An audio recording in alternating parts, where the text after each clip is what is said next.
episode of Quarantine Coaches. This time we are in San Diego at the University of San Diego with Coach Matt Florer. How are you, man?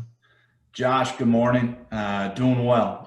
Just continuing to live day by day through what was a serious pandemic, but trying to make the most of it. So again, thanks for having me on the show. I know that we were able to link up over the last couple of weeks to try to arrange this. So appreciate your work there. Outstanding videos thus far. Content's been awesome. So happy to be a part of it. Well, let's see if we can make this one turn out all right. Yeah, let's hope, cross our fingers. Goodness gracious. Yeah. Okay. So you have spent pretty much your entire career on the West Coast. Yes. So I wanted to ask you, and we were kind of talking about this before, the East Coast doesn't really know much about the West Coast, right? Everything is kind of based around East Coast time in the world. And so West Coast guys are almost forced to know more about the East Coast. Would that be fair to say? Absolutely. Okay. So who are some of the names, some of the legends of West Coast baseball, whether it's travel or college, that guys on the East Coast should really look them up and learn about? Yeah, I think, kind of first and foremost addressing just the notoriety from, like you had brought up, people out here on the West Coast, maybe needing to know more individuals or know more about the East Coast in comparison, vice versa. I think it starts with just, you're talking about a limited size of, let's say, Division I institutions in comparison to then the East Coast. So I think in general, there's going to be a selection process to filter through based on the fact that, you're not dealing with 200, schools west of the Rockies like there is east of the Rockies. So I think as you kind of go through it, immediate names that come to mind. I really, there's a couple things in life that I really do believe in. One of them being, you are who you surround yourself around. And, the first thing that comes to mind, I'm just so lucky and fortunate to be around my own head boss, head coach, Coach Rich Hill. That's something that definitely attracted me to this position when opened up and when he had reached out. You're talking about a legend who has been at the University of San Diego for 22 years, has been in Division I baseball in general for 30 plus years, and has a career, 1,000 plus wins. So you're not going to find too many of those individuals who, one, have been at one institution for so long, and then two, have that much proof in their track record with success. So I think Coach Hill, we can start there, and then being able to work maybe backwards of my previous boss. When I was able to play for and then work for Coach Jason Gill, who's now the head coach at USC. I think a lot of the times out here on the West Coast, as you had brought up, media is so driven typically through, that Eastern Standard Time or the Central Standard Time. But, people were kind of not shaking their heads, but a little bit confused of, who is this Jason Gill guy that just got the USC job, and for us out here on the West Coast, especially myself, being able to work and play for the guy, I'm sitting back and I'm like, what a steal for the university. Someone that really knows how to develop individuals, develop young men, and at a school that can attract a ton of talent on itself just based off the brand name. So more so of a shout out, but wanting to make sure, that I'm just so lucky in my, few years of kind of diving into this to surround myself around two guys that arguably out here in the Division I baseball side are at the top of the game. And then when you continue to look and work backwards, I think I'm able to look definitely through the lineage of where Coach Gill came from, which is essentially the style of baseball that I was brought up in. Coach Gill was one of those old time Cal State Fullerton bloodline guys where you're talking back in the day of working for and playing under Coach Horton. Same goes as Coach Garrido, which again, on the West Coast, two guys that if there's a Mount Rushmore of coaches are going to be on. So why are they going to be on it? What did they do for being out there? I think especially Coach Garrido, if you want to start there, it really took took baseball to a whole other level for schools that maybe necessarily didn't have the bandwork or the brand name of these, Pac now 12 schools. Coach Garrido being able to work his way from a Fresno to Cal Poly SLO to, then Cal State Fullerton, where he really made his name. I think he kind of was able to take, and again, my opinion, but he was able to take this mid-major group of really talented universities out here and say, hey, come along with me. We're gonna gang up. We're gonna bully, the USCs and UCLAs of the world. And they did for a handful of years. Now, USC obviously still went on to tons of success in terms of college championships. But I think Coach Garrido was really able to raise the bar for the other institutions, especially in the Southern California area, but West Coast baseball in general.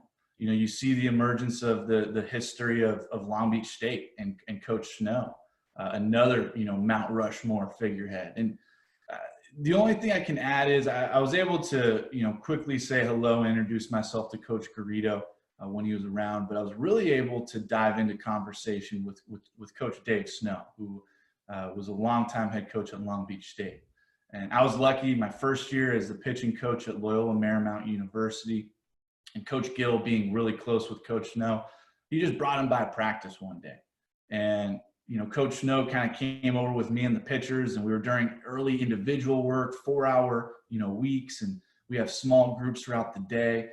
And I've never seen an individual just so intimate in conversation with a young man, knowing the kid for 15 minutes, and it sounds funny and something that I have taken with me to this day, but even a subtle, just kind of, hey, grab of the shoulder when talking to the kid, and just so quietly spoken, where all of a sudden, as you can imagine, this 18, 19-year-old kid is just gravitating towards and pulling into the conversation that's then taking place.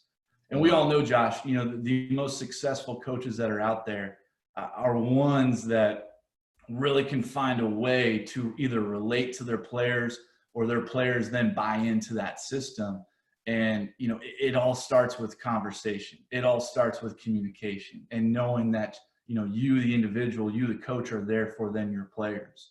And I know that's something that, hearing tons of stories and myself, personal experience with Coach Snow, and tons of stories with Coach Garrido and Coach Horton, hearing those, 2 men or 3 men really right there that really know how to converse and communicate at a very special level with their young players. So, again, something that's really special. I know there's so many good guys out there, and it's just, to me, I know the guys on the East Coast, and I know there's just so many other guys out there.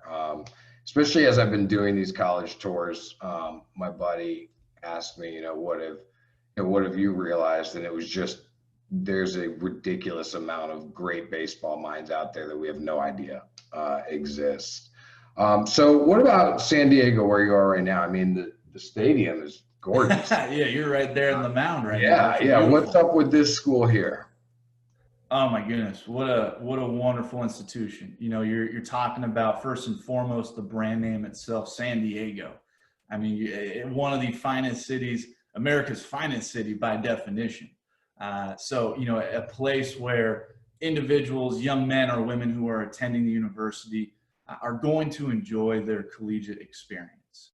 And even myself, my wife and I mean, we can't beat being out on the Pacific, for the most part, when we're out of this quarantine day in and day out. So very lucky to be in such a beautiful place. From the academic side or the university side, something that's really neat is it's a young institution in comparison to the rest of the country. Only founded now about 60, 65, 70 years ago, and already considered as being a top 100 academic institution in the country. So, something that's neat is when you think of academic institutions, probably the first one that should come to mind is Harvard, and naturally so. And I'm not saying that USD is at that Harvard level yet. Let me preface that. But what I will say is it's nice to be, voted upon as such an academic institution at such an infancy age, being such a young school. So it's actually the youngest school to be a part of that list. And then you dive into then the academics to then the social setting. We brought up San Diego, but the campus itself. I kid you not, it is, you walk around, and Coach Ungerich, myself, Coach Hill, we laugh about it, but goodness gracious, it's like a country club out there. And, rightfully so, it continues to be voted upon as one of the top 5 most beautiful campuses in America. And then you drop specifically into baseball. That's a little sneak peek right there, Josh, of the facility itself. But, for those East Coast fans of yours, something that's really neat is you go around the coaching community, and many people consider the University of San Diego's baseball facility and the University of Oregon's baseball facility as 2 of probably the most premier baseball facilities for sure out here on the West Coast, but maybe nationally speaking. So again, you're talking about a mid-major program in the West Coast Conference that, is able to lure in a ton of talent. And that's not the most important thing, to be honest. We'll get down that pathway, but able to lure in some higher profile individuals based off of 1, San Diego, 2, the academics, 3, the beautiful setting of the campus, and then 4, just the natural setting of Fowler Park and Cunningham Field. And then, you dive then into the baseball side of things. The tradition that is here is unbelievable. And again, all the credit in the world to Coach Hill and what he's been able to do. He took over this program, like I said, 22 years ago, nowhere, by any means, nowhere to where it is today. I wish I could explain to you the old stadium, Josh, where, myself and Coach Ungerich even played in when we were playing against USD. But it was as JV high school as you can imagine. So him being able to obviously, be rewarded for the success in the conference championships and the national seeds that he's been able to put together over his career at USD is unbelievable. And then to the development, the most important thing. And I kind of could segue into a whole other conversation where, today's day and age with college baseball, college athletics, you're seeing time being divided in 2 different facets, and probably the 2 largest facets, and one being recruiting naturally, and the other being developing. And that's something, that word right there, we can circle it, development. That's the reason I was able to, or the reason why I was able to jump into the University of San Diego and surround myself around someone like Coach Hill. There's a proven track record of development with the amount of draft picks into pro ball and the amount of major leaguers that have come through the program. So again, that's just kind of your gist little, I know it's a longer than an elevator. Oh, well done. Well done. Hey, USD right there. Everything there. Well, the coach is going to be proud of you for that one. Let me see. You guys are a private school. You are located in a hotbed of talent. So I would imagine at times it's got to be a little bit difficult to recruit against the public schools that can come at maybe a more affordable price. You can correct me if I'm wrong on that. But I know with a lot of private schools, at least over here, they have to kind of establish footholds in different regions because as a private school, the price is the price, whether it's an in-state kid or an out-of-state kid. Absolutely. So with that said, how do you guys go about establishing pipelines outside of the region? Like, is there some method to the madness? Yeah, no, I think, like you said, anytime you recruit, and this changes from school to school, as you brought up, it's about finding the right fit. And I know it's a cliche, and Coach Ungerich and I on the recruiting side, we talk a lot about it, but it's the truth. If you want to succeed, it's about finding the right fit and the right fit for your school and then your program, but school first. So like you said, Josh, when you're talking about the University of San Diego, being a private institution, and sure, the bells and whistles of a beautiful campus and the school itself and the academics, there's going to be a specific cost to it that's going to, maybe turn certain families away, maybe. But from a pipeline perspective, that definitely allows us to cast a larger net in terms of just geographically speaking. And maybe that net, it has to carry more, cover more, just because that we have to find a little bit more of the population that, can create the means that allows their son to go to USD. But, with that being said, Josh, I know we talked about it, but since Coach Ungerich and I have been here in the last 2 years, able to bring a couple kids from Florida, to San Diego. Right now, a Texas commit, Oklahoma, Missouri, a couple from the Northeast. And I think that the school allows us to do that, again, based off of, and we were laughing about it, but based off of its name. And it sounds funny, but, the University of San Diego, there's a light bulb for you. I mean, follow it on Twitter, because you already know that you're talking about just a fine and a beautiful city. So there's already an attraction to the school based off of the school's name. It's hilarious, but it's absolutely the truth. So from the networking side, through those pipelines, going back to it, it's being able to build relationships, with individuals like yourself, Josh, and being able to communicate and figure out, hey, what players in your area, what players that are out there that you feel as though can be the right fit for USD. And for us, it's not just about building relationships with these players, but Josh, for coaches and whether it's high school or travel ball coaches, or different individuals across the country that are going to help us in networking players, it's about building a relationship with them, a genuine one, so they know what we're about, so that I can trust an individual out in Kansas City, Missouri, and figure out, hey, be real with me, is this the right fit? You know me now. Is this the right fit for our program? And it's either a yes or no. And if it's a no, hey, as talented as it might be, onwards. There's enough fish out there in the sea. So I think that's kind of how we navigate. Will you, and maybe not, I mean, you can only speak for yourself, I guess, but like, would a private school that does require, money to go to, and sometimes can come at a higher price, will you target developing relationships in more affluent neighborhoods? I mean, wouldn't that just make sense from a business strategy part of things? Yeah, and I think it would absolutely make sense. And I think it should be a no-brainer for schools. Let's say, for instance, out here in the West Coast, and specifically for the West Coast Conference, to build quality relationships with maybe private schools or private leagues for high school, and especially you're going to see, the University of San Diego, it's a Catholic institution. So, more times than not, a lot of these private schools, at least out here on the West Coast, represent some faith-based, high school level of degree. So there's already, again, going back to finding the right fit, there's already a similarity there where you're attracting maybe these private schools that, the pride in those families of their faith and the religion allows us to then tie in the fact that the University of San Diego is also a Catholic institution.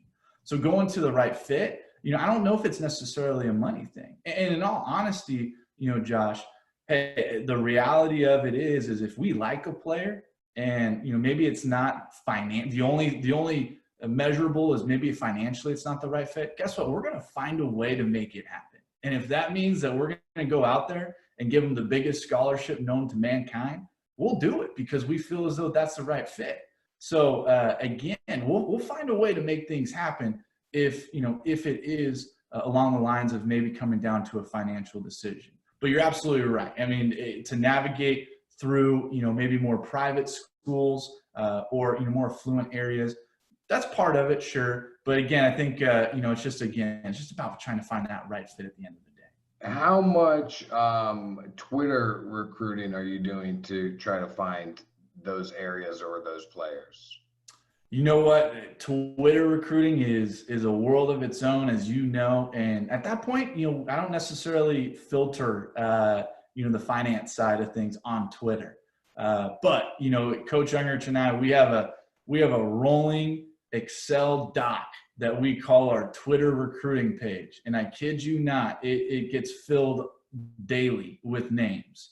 And, that's a part of this game, or a part of recruiting, at least, that's going to be more relevant now moving forward.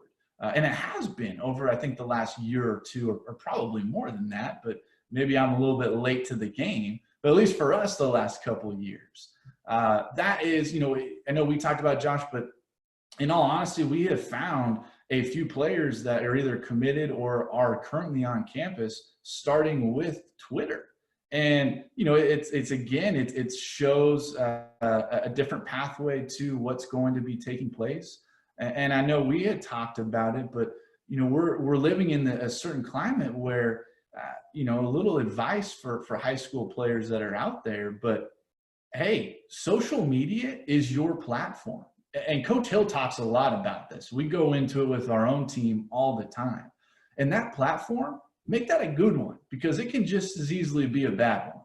So as we're going through and, hey, this little, 2021 right-handed pitcher from all the way out and, who knows, going out to Florida, for instance, we'll use that state. But, hey, he shot me a follow. All right, I'm going to shoot him a follow back, look through some things. Okay, academically, he's done a great job. He's mentioned on his Twitter page that he has a 3.8 GPA, and this is what he has on his ACT score.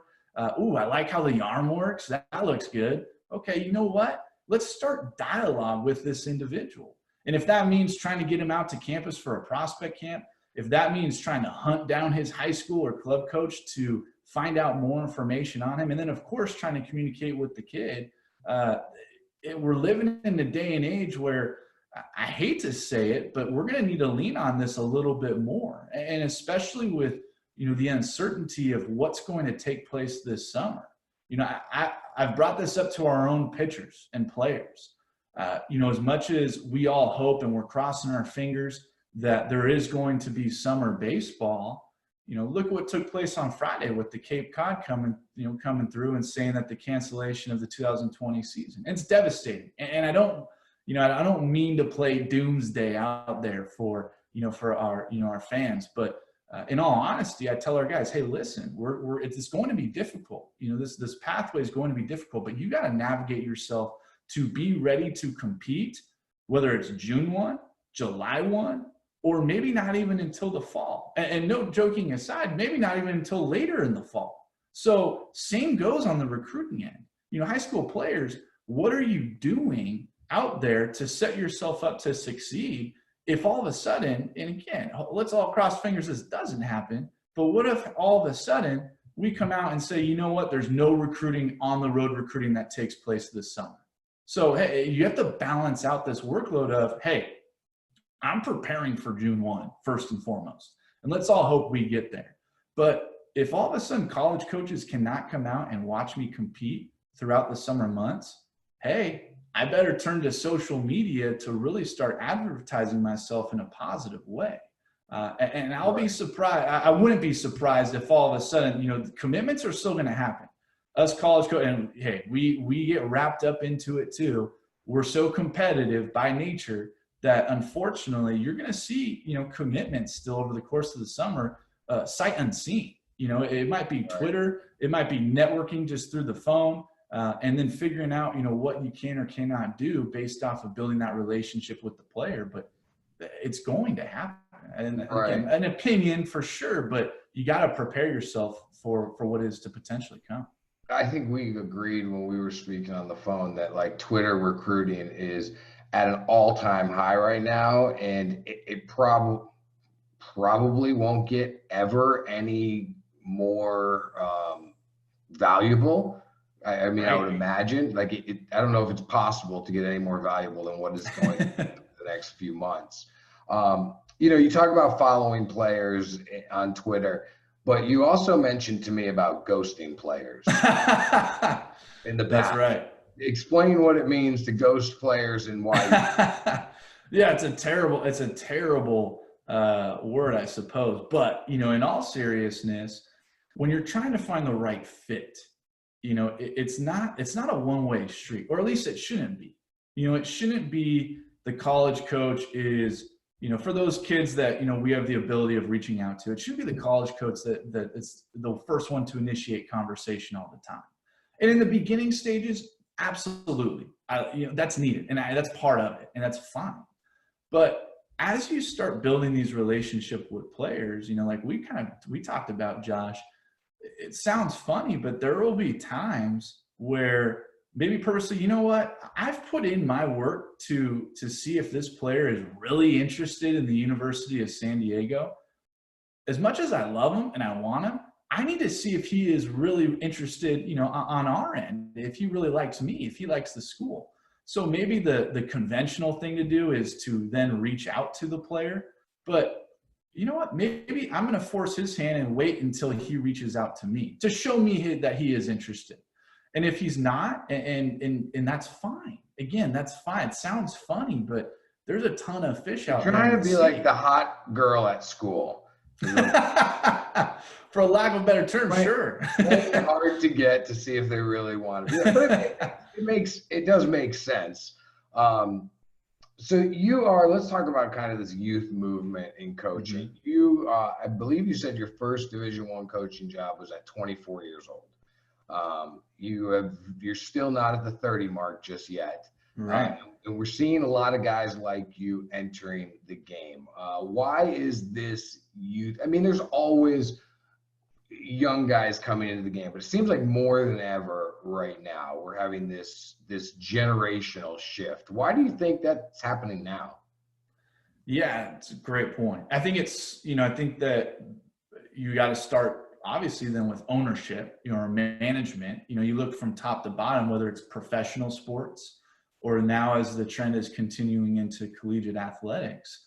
I think management and the ownership or administration is continuing to understand that we have a new type of player in comparison to past years. We have a different generation of young players. And to be honest, I'm part of that group. So I'm not downshifting, anything about this current trend of players. I'm one of them.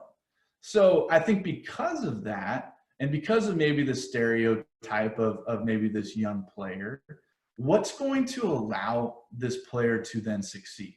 And that's what it's all about. Again, at whatever level you are at, it's not about the coach. It's not about the coach's ego. It's about developing the young man or women, if it's, in a female sport. And because of that, I think that is why you're seeing this kind of tidal wave of younger coaches come into sports, just because I think from, again, the word you start with trying to build a player's confidence or build a player's development, it starts with the relationship. Right. So, I'm not saying that there's older coaches that are out there, coaches that have been in the league for years that don't do that, because again, the proof's in the pudding. My boss is arguably one of the best individuals I've been around in that open door policy. I mean, you walk through the office and the first door you see is Coach Hill's, and goodness gracious, he's got the music bumping, whatever it is, whatever, radio station he has on that day. He's yelling at you, "What's up, so-and-so?" You're on the West Coast. There we go. And, whatever the case may be. But, I think that's where you're seeing just that upbeat personality, that relatable personality, and trying to, again, it sounds funny. You're seeing this movement, yes, but you're seeing this movement, in my opinion, because it's always, and it will always be about the player himself or herself. It's interesting. So interesting take. It's not about, you're saying it's not necessarily that there's more young people wanting to get into it than ever before. There's more administrations that are looking for young people, are willing to give young people a shot because of the relationships. Yeah, and again, maybe there's give or take in there too of hey, maybe bring in a quote unquote more experienced coach, or maybe bring in someone that I know that is going to really relate with my staff and with my players at a better. So and then too, we dive into, as much as we were laughing about it, but how many Twitter and very successful Twitter coaches or influences there are out there. And goodness gracious, you were lucky enough to, I'm jealous, but able to speak to two, of the most premier social media influences this past week.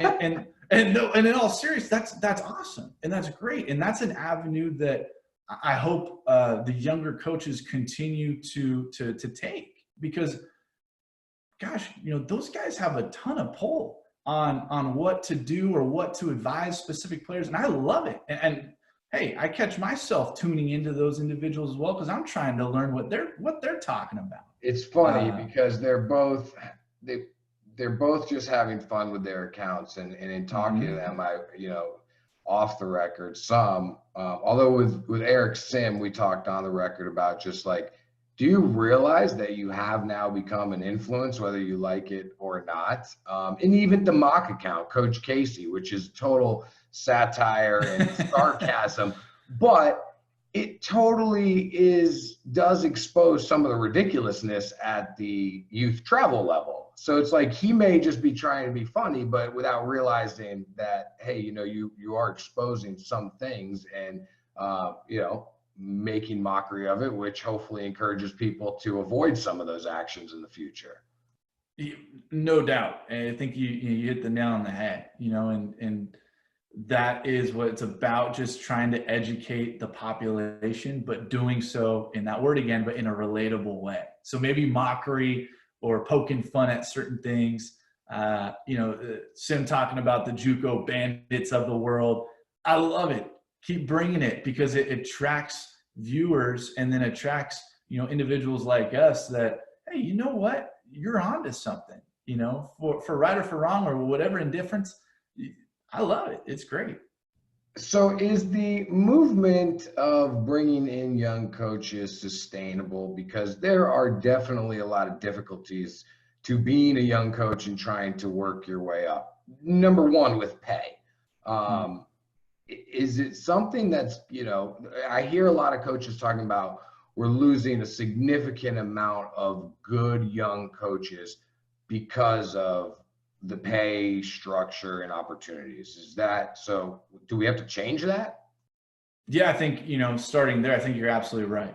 That's the biggest fear of, especially college baseball, of, losing a ton of really quality men, really a ton of quality coaches at the end of the day, and the fear of it. And, the best advice that I think that you can give is, and it sounds funny, but you have to really love what you're doing. And, like you had brought up, Josh, there's going to be nights, and I reflect on specific nights when I was first volunteering at Loyola Marymount University, where, the first month I show up with my U-Haul. I just, moved down from the Pacific Northwest from a sales job that, I had for a brief bit, but I was just missing baseball so much that I needed to get back into the game. And so I leave a job that's going to provide comfortability financially for a volunteer position. And in that transition, I'm living for a month on the couches. Hopefully, Little Marymount's fine with me saying this, but I'm living on the couch, in the hitting facility for a month, trying to figure out, okay, what can I do to make money? Okay, this is where I'm going to live. And you have to be able to, adapt to those circumstances. And then be able to get really creative of finding maybe ways to generate an income, whether it's through the youth baseball side of hosting camps, being able to put lessons together, et cetera. It definitely, it's going to test the mentality to who you are as an individual. And hey, I'd be lying if I said it was cruise sailing for, someone like myself. There came points, in all honesty, where you get to the point of, I was engaged at the time prior to my wife and I getting married, and you come to a crossroad where, you have to put your family first, and absolutely always. And I had to sit back and really kind of think about, hey, listen, I can continue down this volunteer pathway, or, I need to find a way to change kind of the alternative to what is to come, whether it's finding a job anywhere across the country that can allow myself to be on the road and recruit consistently and find a paid position, or, find a different career path. And so every coach, I think, comes to that, moment in their career of that fork in the road.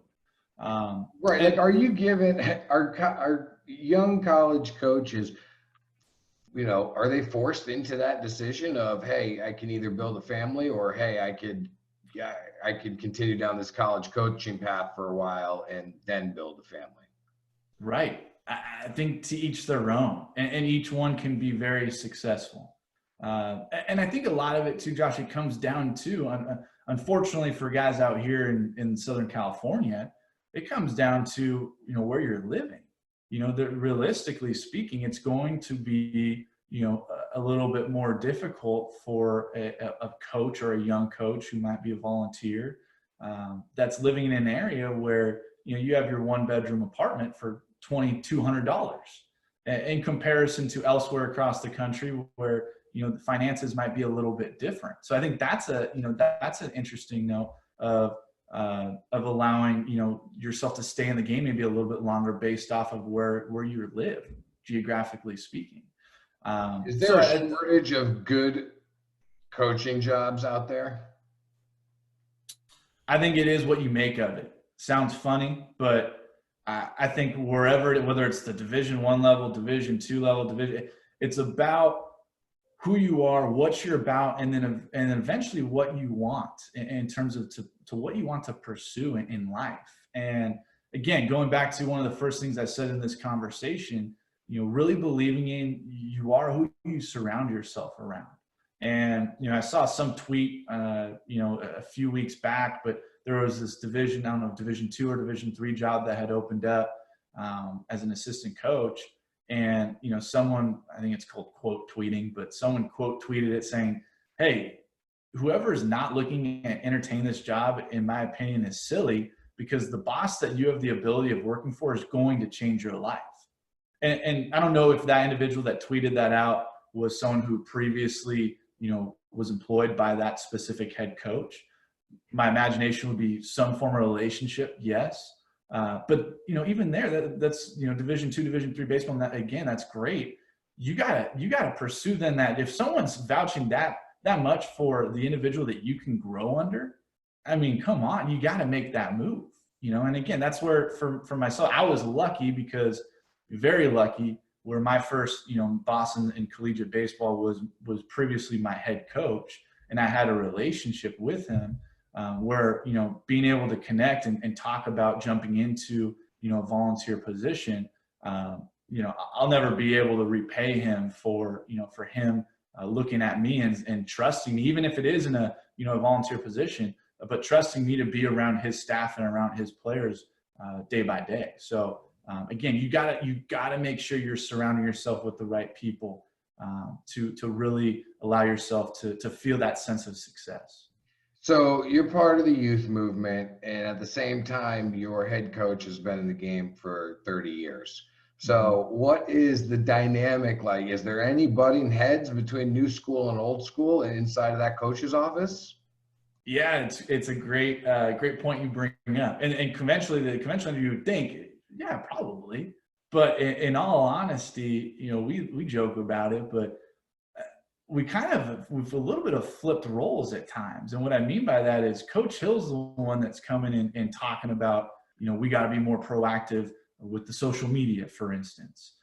We need to find alternative ways to find a way to connect with our players. Hey, Flo, you're going to host every week. You're going to host 15-minute meetings with your pitchers. Brock, you're going to host 15-minute meetings with your position players. Build those relationships. We're out at practice. Coach Hill's the one that's bumping the music. I laugh about it. If I had my say on maybe sometimes the music, maybe a little bit more peaceful or maybe a little bit quiet, and Coach Hill's like, no, let's go, bump the volume. Here we go, some energy, high energy.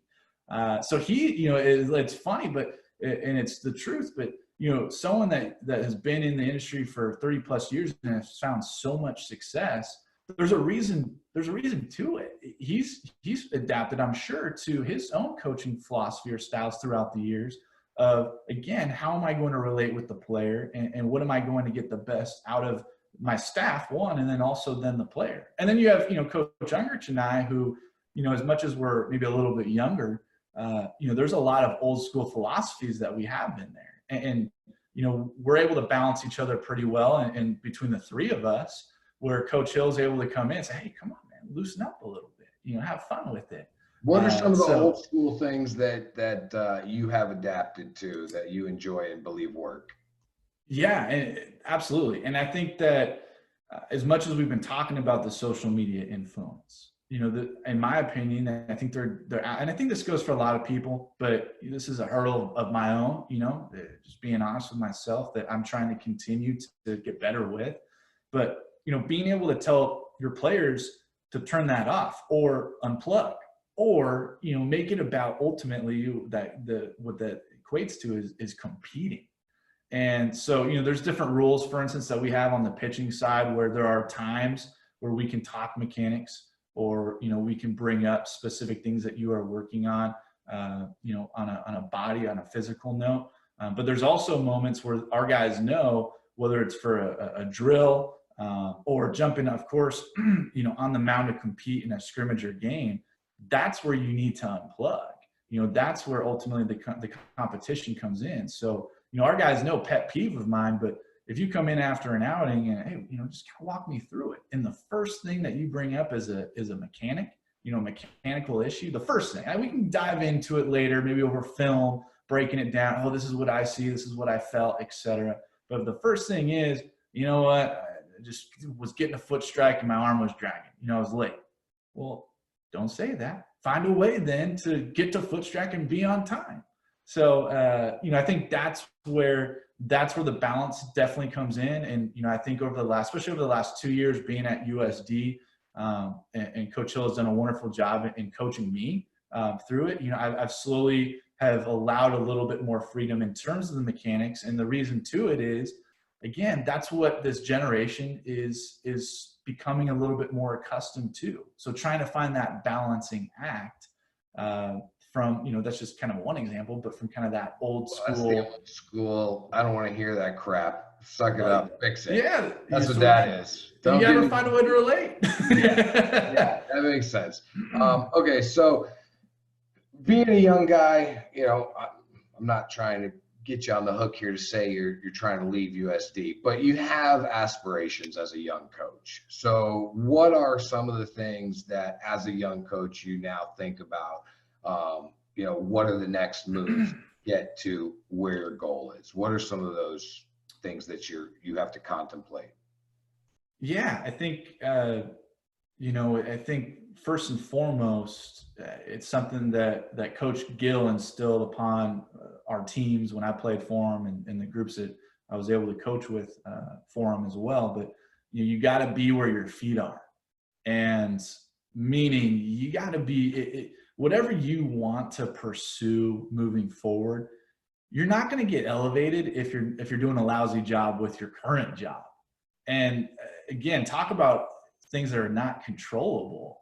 You know, hey, I don't know what that pathway is going to look like. Now, on the other side of it, you know, I do know that, again, I have to put, you know, as of right now, my wife and I, you know, as the priority. I got to make sure that the family is, you know, is safe and strong and able to, you know, live the way that we'd like to live.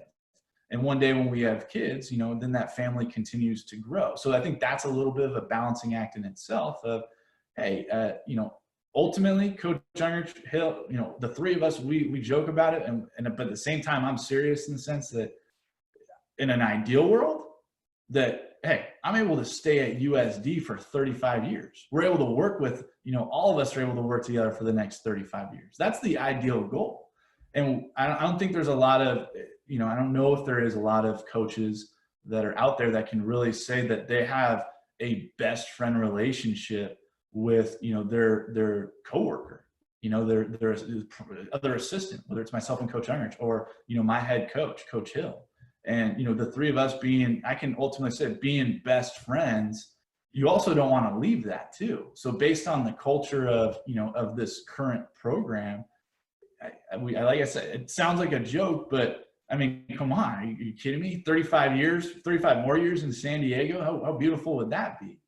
So I think the only time that maybe that crossroad or the fork in the road comes is, again, you got to do what's right for your family, but at the same time, you got to be where your feet are, and you got to make sure, you need to make sure that you're doing your best with what you can control, and what you can control is the current job that you have, and trying to find a way to, in my case, find a way to get our pitchers better, get our team better, you know, on a daily basis.